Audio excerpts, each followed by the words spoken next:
Oke,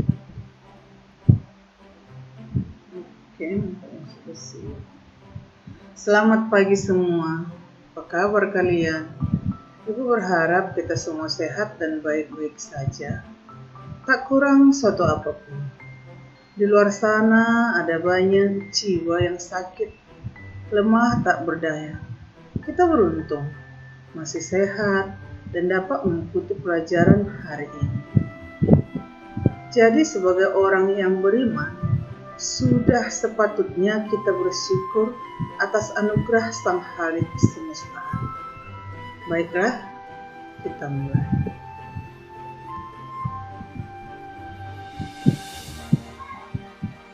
Adapun judul pembelajaran kita pada hari ini yaitu permasalahan ketenagakerjaan dalam pembangunan ekonomi. Yang menjadi tujuan pembelajaran yaitu melalui pembelajaran jarak jauh ini dengan menggunakan aplikasi Google Classroom, WhatsApp, dan Google Meet, peserta didik diharapkan dapat mengidentifikasi, memahami, menjelaskan, mempresentasikan, dan menyelesaikan masalah yang berkaitan dengan pengertian ketenagakerjaan, tenaga kerja, angkatan kerja, kesempatan kerja, jenis-jenis tenaga kerja, teori upah, sistem upah, serta jenis-jenis pengangguran, dampak negatif pengangguran, upaya mengatasi pengangguran, dengan memiliki sikap ingin tahu, teliti dalam melakukan pengamatan, dan bertanggung jawab dalam menyampaikan pendapat, menjawab pertanyaan, memberi saran dan kritik dengan baik dan santun. Nah, ada 3 sub pokok bahasan kita kali ini, yaitu yang pertama ketenagakerjaan Indonesia, yang kedua sistem upah, dan yang ketiga masalah pengangguran. Kita akan memulai ketenagakerjaan Indonesia. Ada 4 keyword ataupun kata kunci dalam hal ini, yaitu konsep ketenagakerjaan, tenaga kerja, angkatan kerja, kesempatan kerja. Kita akan membahas satu persatu. Menurut Undang-Undang Nomor 13 Tahun 2003, ketenagakerjaan adalah segala hal yang berhubungan dengan tenaga kerja pada waktu sebelum, selama, dan sesudah masa kerja. Yang kedua, employment atau tenaga kerja, yaitu seluruh penduduk, laki-laki maupun perempuan, pada usia produktif. Kita tahu usia produktif itu antara 15 tahun sampai 64 tahun.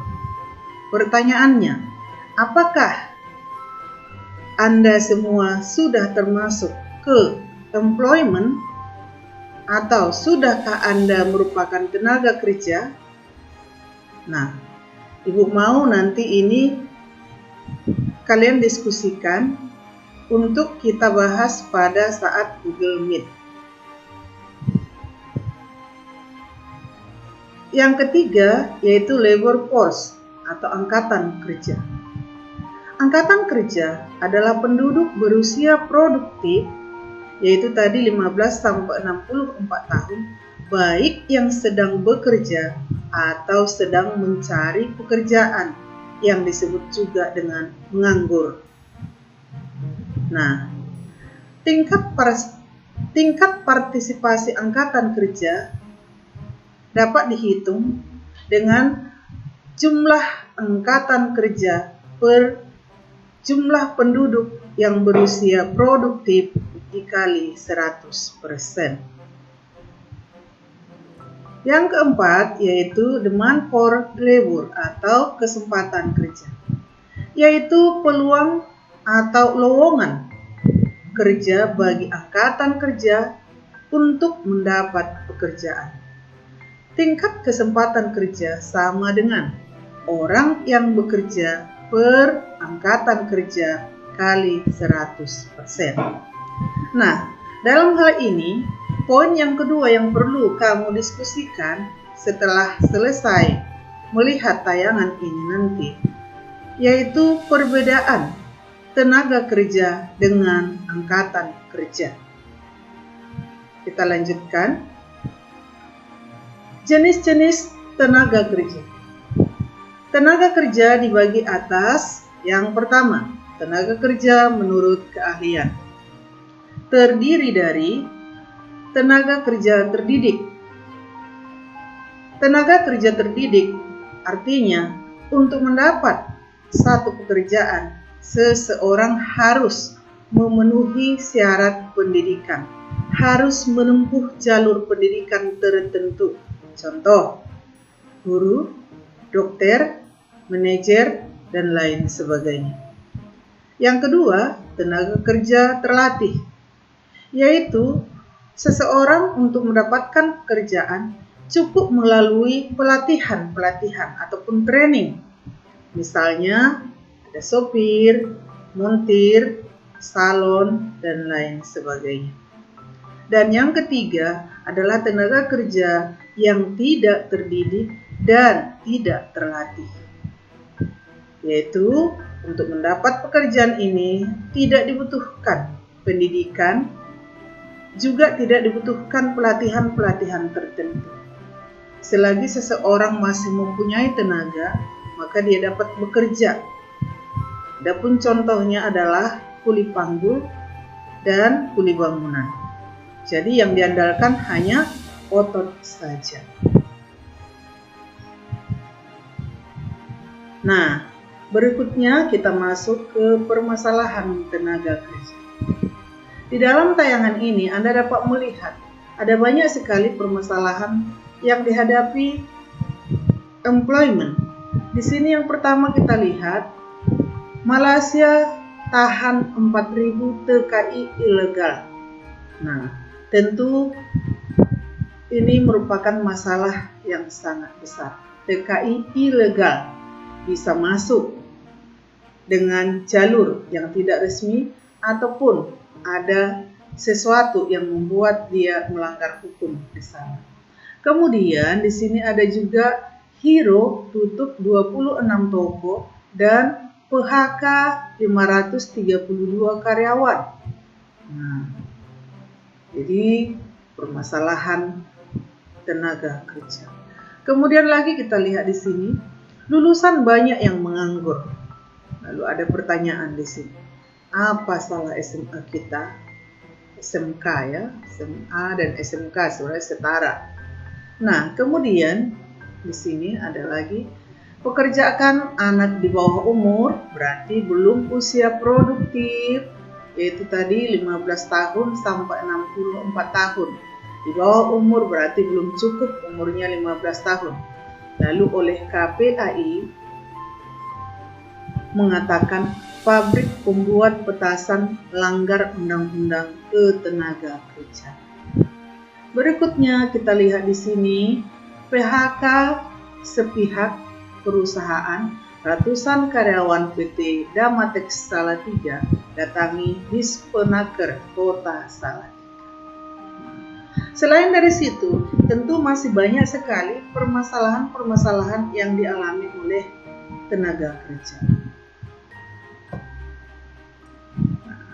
Udah pada boring? Kalau begitu kita refresh dulu yuk. Mau?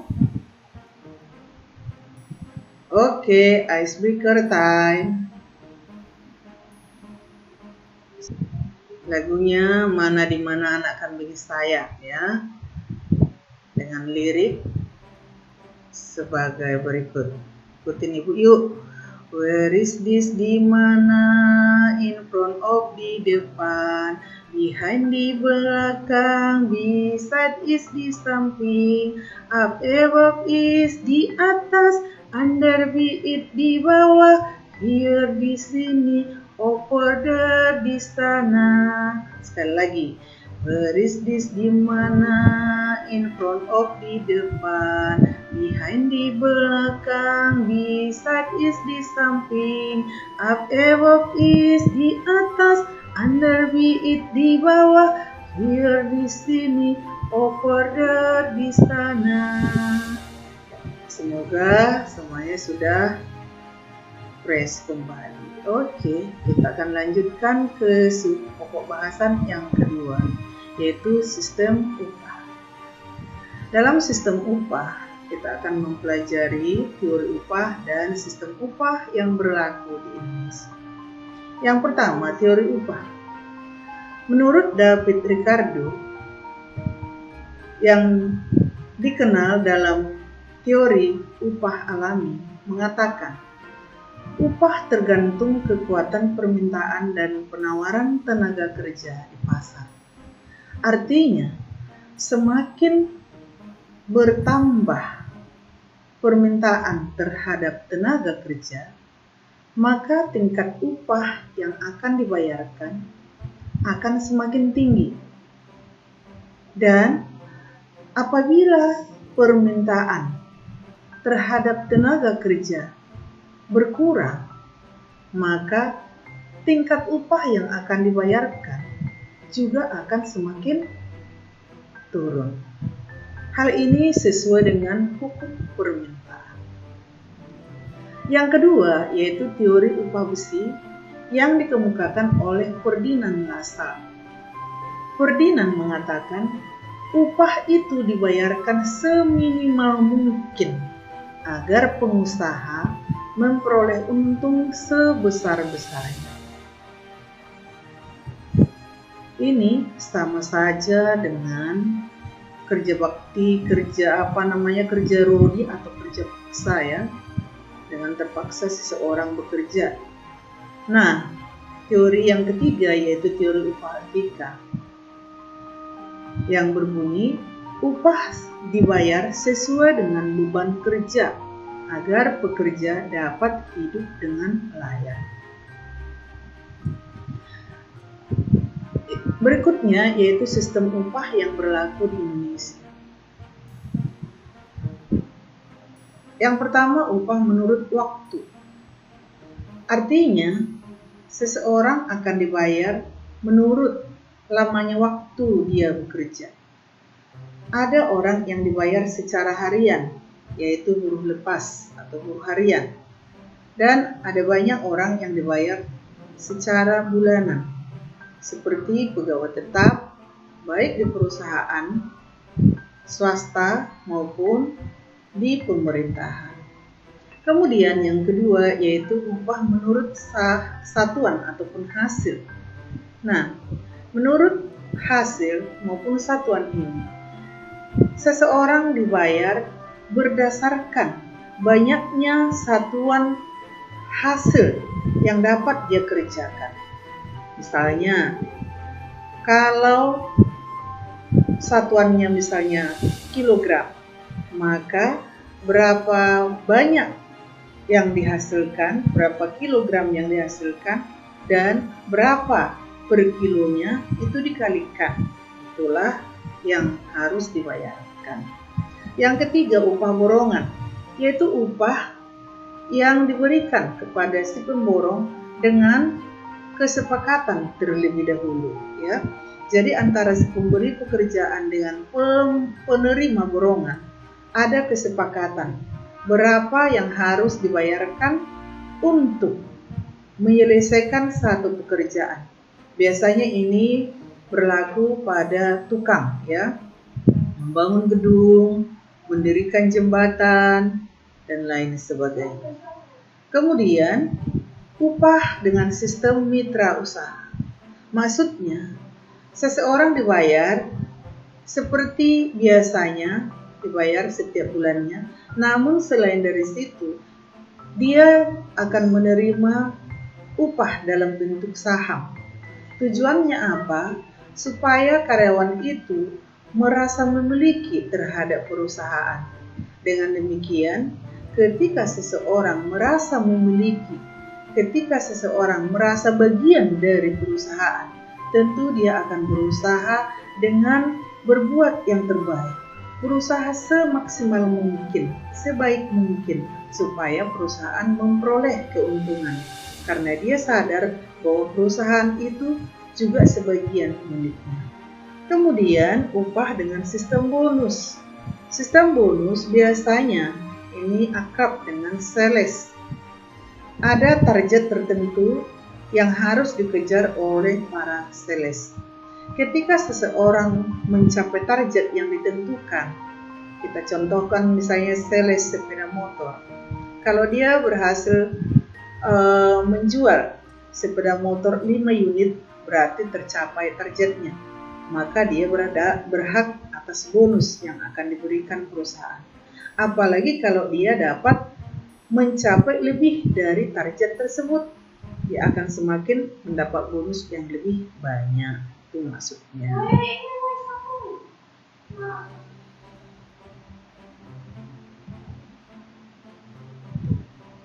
Nah, berikutnya kita masuk ke masalah pengangguran. Ya, masalah pengangguran ya. Seperti kata Ibu, permasalahan pengangguran ini sama halnya dengan permasalahan yang dihadapi tenaga kerja. Oke, kita lanjut. Masalah pengangguran meliputi jenis pengangguran, upaya mengatasi pengangguran, dan dampak pengangguran. Nah, jenis pengangguran. Yang pertama, menurut jumlah jam kerja. Berdasarkan jumlah jam kerjanya, pengangguran terdiri atas satu, pengangguran terbuka, yaitu bagian dari angkatan kerja yang tidak bekerja atau sedang mencari pekerjaan, apapun alasannya. Jadi kalau seseorang sudah masuk dalam angkatan kerja tetapi tidak bekerja, maka itu disebut pengangguran terbuka. Yang kedua, setengah menganggur, yaitu orang yang bekerja kurang dari jam normal.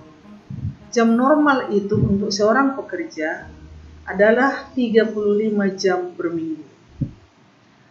Apabila kurang dari 35 jam per minggu, maka dia termasuk ke setengah menganggur. Dan apabila lebih dari 35 jam per minggu, berarti dia mendapat overtime, ya, akan memperoleh gaji tambahan tentu. Nah, setengah menganggur ini ada yang terpaksa, ada juga yang sukarela.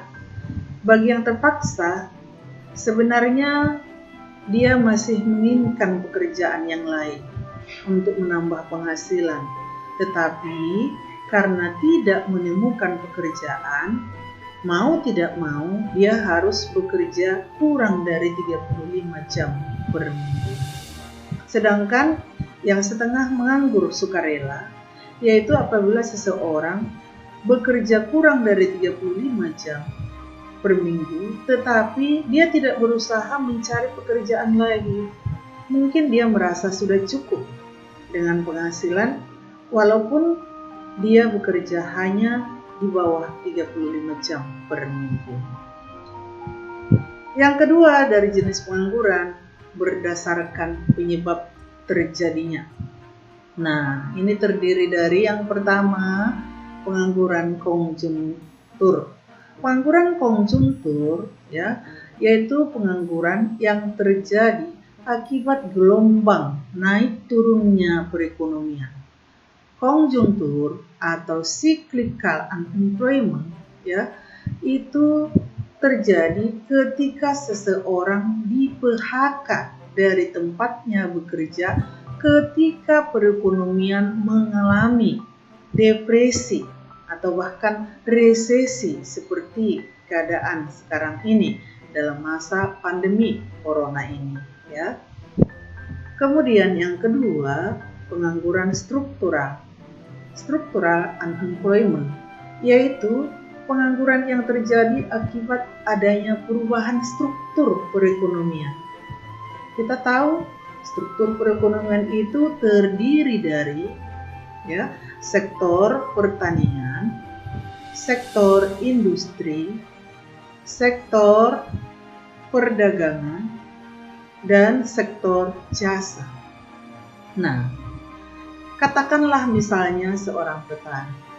Seorang petani yang sudah terbiasa mempunyai kegiatan sehari-harinya ke ladang atau ke sawah, tentu tidak akan siap ketika dia harus bekerja di bidang industri ataupun di bidang perdagangan. Karena tidak semua orang merupakan multitalent.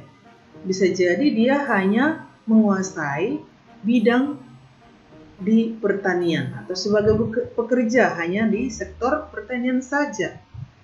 Nah, kemudian yang ketiga, pengangguran friksional. Frictional unemployment, yaitu pengangguran akibat adanya peralihan dari satu pekerjaan ke pekerjaan lainnya. Hal ini tentu berbeda dengan struktural. Mengapa? Kalau struktural, struktur perekonomian yang berubah.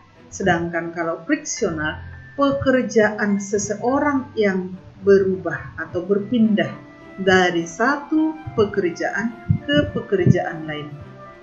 Contohnya, ketika seseorang bekerja di PTA, lalu dianya tidak merasa puas atau kurang tertantang, atau bahkan mungkin salary-nya dianggap masih kurang, sehingga dia berusaha mencari pekerjaan lain.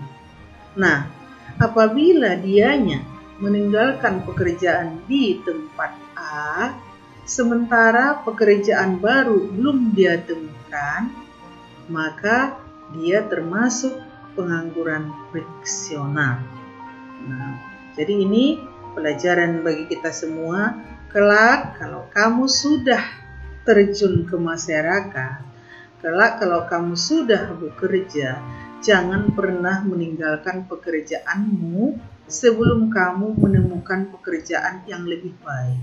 Ya, oke, kita lanjutkan ke bagian yang keempat, yaitu pengangguran musiman.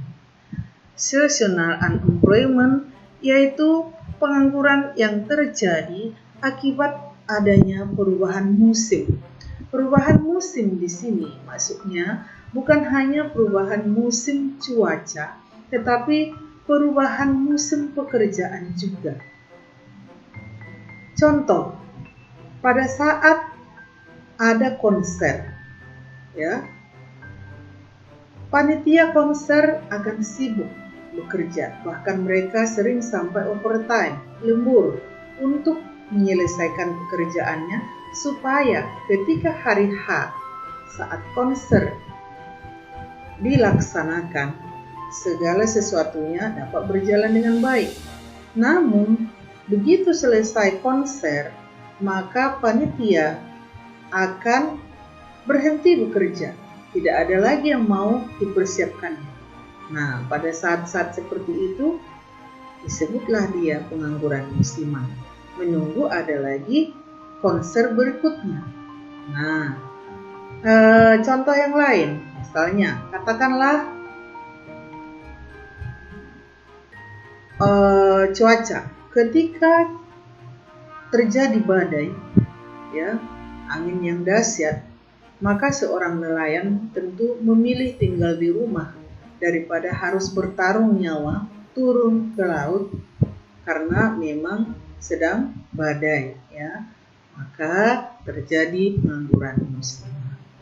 Kemudian yang kelima yaitu pengangguran teknologi, technological unemployment, yaitu pengangguran yang terjadi akibat adanya perubahan teknologi. Banyak sekali contohnya, tentu mudah sekali kita menemukan contoh-contohnya. Misalnya ketika belum ditemukan ojek, baik ojek yang regular maupun yang Gojek seperti sekarang ini dulu masih menggunakan becak, ya, masih becak dayung atau becak kayu. Nah, kalau sekarang jarang kita temukan orang naik becak, ya. Kemudian ya, kita lanjutkan cara mengatasi pengangguran, ya.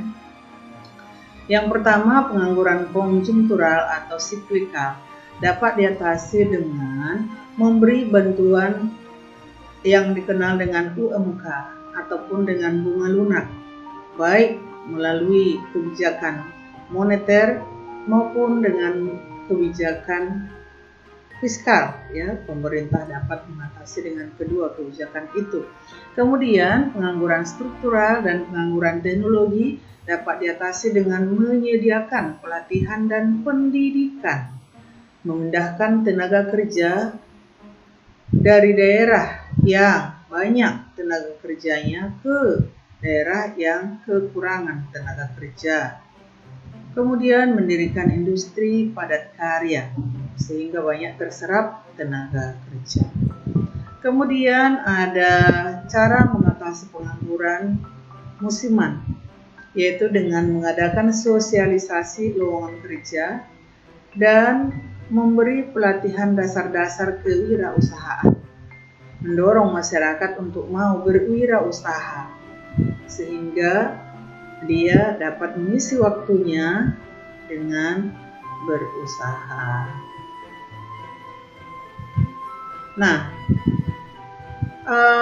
kita lihat di sini terakhir dampak negatif dari pengangguran. Yang pertama, permintaan dan penawaran agregat menurun. Artinya, secara keseluruhan, baik permintaan maupun penawaran akan mengalami penurunan. Itulah maksud dari permintaan dan penawaran agregat menurun. Yang kedua, penerimaan negara menurun. Sudah pasti, ya. Mengapa menurun? Karena ketika terjadi pengangguran, berarti pemerintah akan kehilangan pajak, khususnya dari pajak penghasilan, ya. Kemudian yang ketiga, angka kemiskinan meningkat.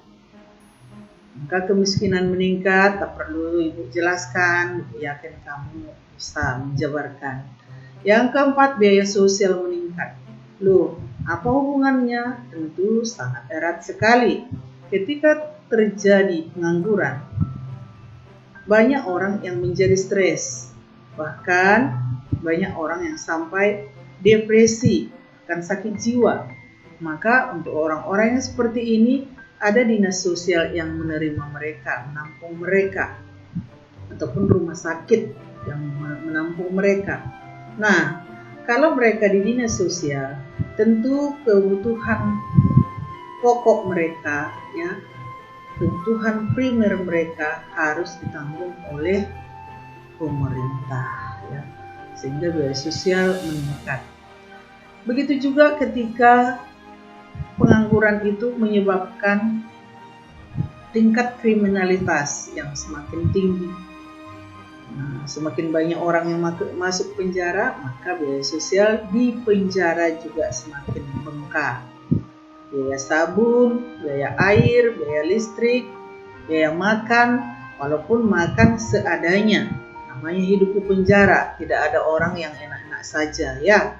Oke, yang kelima, tingkat kesejahteraan menurun. Nah, baik.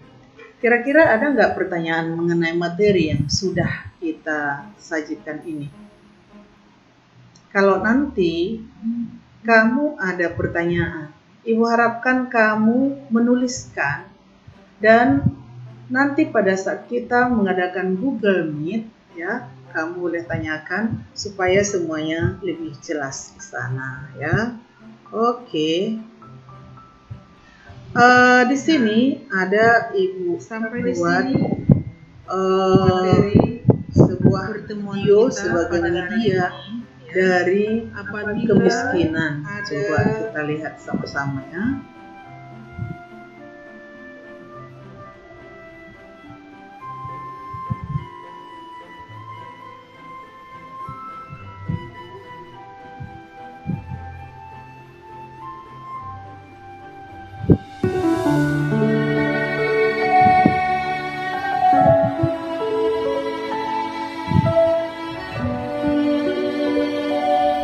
Di gubuk tua inilah Nenek Raina menghabiskan waktunya sehari-hari.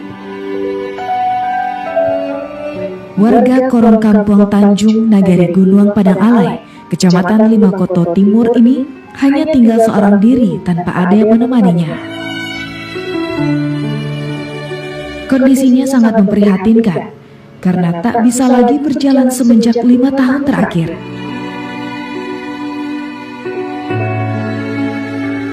Sang nenek hanya bisa duduk di pintu belakang rumahnya sambil memandang ke...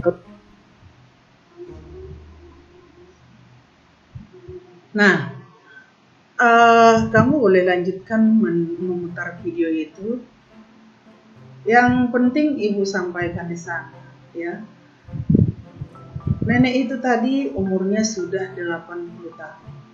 Jadi coba kamu analisa video itu. Apa yang menyebabkan nenek itu hidup dalam kemiskinan? Kalau dilihat dari usianya sudah non-produktif lagi. Jadi tentu kamu bisa mengkaji mengapa sampai demikian. Oke? Itu akan kita bahas nanti pada pertemuan yang akan datangnya dalam Google Meet tentunya. Nah, sampai di sini pertemuan kita pada hari ini. Bekali dirimu untuk meraih masa depan yang lebih baik.